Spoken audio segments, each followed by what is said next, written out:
കാർഷിക സംസ്കാരത്തിന് പുത്തൻ ഉണർവേകി ഓമല്ലൂർ വയൽ വാണിഭം പത്തനംതിട്ടയിൽ ആരംഭിച്ചു. വയലിൽ നിന്ന് വാണിഭം കരയിലെത്തിയപ്പോൾ നാട്ടുകാർക്കും കാഴ്ചക്കാർക്കും അത് പുതിയ ആവേശമായി.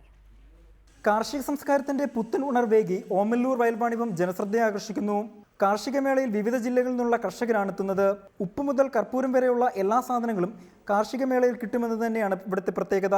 പഴയകാല വയൽ വാണിഭത്തിൽ നിന്നും വ്യത്യസ്തമായിട്ടാണ് ഓരോ വർഷവും ഇവിടെ കച്ചവടങ്ങൾ നടക്കുന്നത്. മുൻപ് കേരളത്തിൽ ഏറ്റവും കൂടുതൽ കാളക്കൂറ്റന്മാരെയും കാളവണ്ടികളുടെയും കച്ചവടം നടന്നത് ഓമല്ലൂർ വയൽ വാണിഭത്തിലായിരുന്നു. ഈ ഓമല്ലൂർ വയൽ വാണിഭം എന്ന് പറഞ്ഞാൽ ഭയങ്കര കേടുകെട്ടതും കാളവണ്ടിയും കാളയും 7 ദിവസം ഇവിടെ മേടിക്കാനും കൊടുക്കാനും ഇവിടുത്തെ കർഷകർ ലോകത്തിൻ്റെ നാനാഭാഗത്തുനിന്ന് ഇവിടെ വന്നിരുന്നു. ആ കാലഘട്ടമൊക്കെ പോയി. ഇപ്പം ഈ 2016 ആയപ്പോഴും ഇതിങ്ങനെ ഈ സമൃദ്ധി നിലനിർത്തുന്നതിന് വേണ്ടി ഈ നാട്ടിലെ എല്ലാ കർഷകരും വാണ്ടിലൊരു പ്രാവശ്യം ഞങ്ങളോടും അവരോടും സഹകരിച്ച് അങ്ങോട്ടും ഇങ്ങോട്ടും ഈ കാർഷിക സാധനങ്ങൾ മൊത്തം ഞങ്ങൾ വരുമ്പോൾ ഞങ്ങൾക്ക് തരികയും ഞങ്ങളത് മേടിക്കുകയും വിൽക്കുകയും ചെയ്തുകൊണ്ടിരിക്കുകയാണ്. കുടമണിയിലേക്ക് എത്തുന്ന കാളക്കൂറ്റന്മാരും വിളകൾ കാത്തുകിടക്കുന്ന കാളവണ്ടികളും വാണിഭത്തിനെത്തുന്ന കർഷകരും എല്ലാം ഓർമ്മകൾ മാത്രമാവുകയാണ്.